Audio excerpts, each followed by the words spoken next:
আমরা এবারেতে 40 এর কোয়েশ্চেনটাকে সলভ করে নেব। কি বলছে দেখে নেওয়া যাক।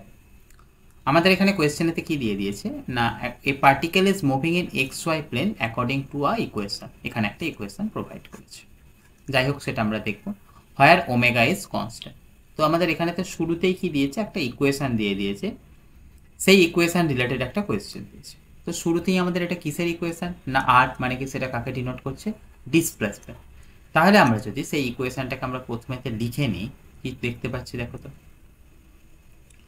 আর ইকুয়াল টু কত দিয়েছে না, আর ইকুয়াল টু দিয়েছে বি কস ওমেগা টি plus B sine omega t. কী বললাম তাহলে আমরা, b cos omega T I cap plus B sine omega T J cap, right. তাহলে সেখান থেকে আমরা কি পেতে পারবো, ফার্স্ট কথা সেখান থেকে আমরা পেতে পারবো হচ্ছে কি, ডিসপ্লেসমেন্ট থেকে আমরা পাবো ভেলোসিটি। কি করলে হবে না, একবার ডিফারেন্সিয়েশন করলে মানে ডিআর বাই ডিটি করলে। তাহলে যেটাকে যদি আমরা ডিআর বাই ডিটি করি, তাহলে একবার ডিফারেন্সিয়েশন করি, প্রথমে তো এটা কত চলে আসছে, বি কস ওমেগা টি একটা minus B omega sine omega T I cap plus B omega cos omega T যে ক্যাপ। জাস্ট আমি ডিফারেন্সিয়েশন করলাম। সেখান থেকে যদি আমরা অ্যাক্সিলারেশন পেতে চাই তাহলে কি করতে হবে, আরও একবার ডিফারেন্সিয়েশন করতে হবে। আরও একবার ডিফারেন্সিয়েশন করলে আসছে কত, minus B omega square cos omega T I cap plus, plus আর থাকবে না, কস ওমেগা টি এর ডিফারেন্সিয়েশন করলে সেখানটাতেও মাইনাস চলে আসবে। তাহলে সেখান থেকে কত পাচ্ছি, minus B omega square sine omega T J cap, right. তাহলে সেখান থেকে যদি আমরা মাইনাস বি ওমেগা স্কোয়ারকে কমন নিয়ে নিই, মাইনাস বি ওমেগা স্কোয়ার না, শুধু আমরা ওমেগা স্কোয়ারকে যদি কমন নিয়ে নিই, তাহলে কি দেখতে পাচ্ছি না, ওমেগা স্কোয়ারকে কমন নিয়ে নিলে ভেতরেতে কত পড়ে থাকছে না, ভেতরে পড়ে থাকছে B cos omega T I cap plus B sine omega T J cap, right. তাহলে সেখান থেকে কি দেখতে পাচ্ছি, সেটা nothing but equal to R. তাহলে সেখান থেকে আমরা কি দেখতে পাচ্ছি, A equal to minus of omega square R, মানে কি A equal to minus of omega square X. সেটা কি ছিল, সেটা হচ্ছে একটা simple harmonic motion equation.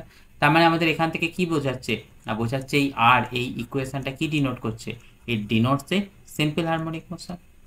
Simple harmonic মোশনের ক্ষেত্রে আমরা কি শিখেছি, সিম্পল হারমোনিক মোশনের ক্ষেত্রে আমরা সবাই জানি যে কি হয় না, টোটাল এনার্জি কনস্ট্যান্ট থাকে।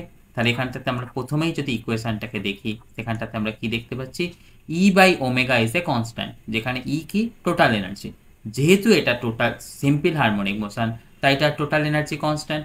কনস্ট্যান্টকে কনস্ট্যান্ট দিয়ে ডিভাইড করলে কি থাকবে, সেটা কনস্ট্যান্টই থাকবে। তাহলে আমাদের এখানে তো ছবির প্রথম কোয়েশ্চেনটাকে কি বলবো না, এই কোয়েশ্চেনটা আমাদের কারেক্ট হবে। তাই এখানেতে ফার্স্ট কারেক্ট অ্যান্সার কোনটা, এ। পরেরটাতে আমাদের কি দেখতে বলেছে, trajectory of the particle in x Y plane is a circle. ঠিক আছে, দেখে নেওয়া যাক। এখানটাতে কি আছে, এক্স প্লেনের কোঅর্ডিনেট হচ্ছে কত, বি কস ওমেগা টি, আর ওয়াই প্লেনের কোঅর্ডিনেটটা কত আছে, বি সাইন ওমেগা টি। তাহলে আমাদের সেখান থেকে সেটাকে নোট করে নিই। তাহলে এটা ফার্স্ট কার জন্য চেক করে নিয়েছিলাম, এ এর জন্য। বি এর জন্য এটাকে আমাদের চেক করছি, দেখছি ঠিক আছে কিনা, নেই। এক্স ইকুয়াল টু কত, এক্স ইকুয়াল টু আছে বি কস ওমেগা টি, আর ওয়াই ইকুয়াল টু কত আছে, ওয়াই ইকুয়াল টু আছে বি সাইন ওমেগা টি। যদি আমরা এটাকে এরকম করি, X square plus Y square কত আসছে দেখো তো, B square cos square omega টি plus B square sine square omega T. তাহলে সেখান থেকে সেটা কত চলে আসছে, বি স্কোয়ার, মানে কি x square plus Y square equal to constant. তাহলে সেটা কাকে ডিনোট করে, সেটা একটা সার্কেলকে ডিনোট করে, রাইট।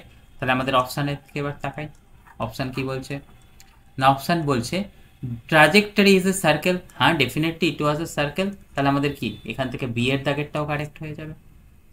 পরের অপশান কি বলছে না, in x Y plane trajectory of the particle is ellipse. যেহেতু এটা সার্কেল হয়ে গেছে তাই আর ইলিপসের চান্স নেই, তাহলে আমাদের এই পার্টটা কি হয়ে যাবে, রং। আর এখানেতে কি বলছে, acceleration equal to omega square V. দেখো কি বলছে, অ্যাক্সিলারেশনও একটা ভেক্টর, ভেলোসিটিও একটা ভেক্টর। সিম্পল হারমোনিক মোশনের ক্ষেত্রে অ্যাক্সিলারেশন ভেক্টর আর ভেলোসিটি ভেক্টরের ডাইরেকশন একটার একটার সাথে মিউচুয়ালি পারপেন্ডিকুলার হয়। তাহলে আমাদের এই কোয়েশ্চেনটাও কখনো কারেক্ট হতে পারবে না, কেননা অ্যাকর্ডিং টু দ্য কোয়েশ্চেন কি এ ভেক্টরের ডাইরেকশন আর ভি ভেক্টরের ডাইরেকশন সেম হতে হবে, কিন্তু এটা সিম্পল হারমোনিক মোশন, তাই তার ক্ষেত্রে সেটা হওয়ার কোনো চান্স নেই। তাহলে ডি এর দাগেরটাও কি রং। তাহলে এই কোয়েশ্চেনের ক্ষেত্রে মানে কি কোয়েশ্চেন নাম্বার 40 ক্ষেত্রে দুটো correct option, which is option number A and option number B. Okay.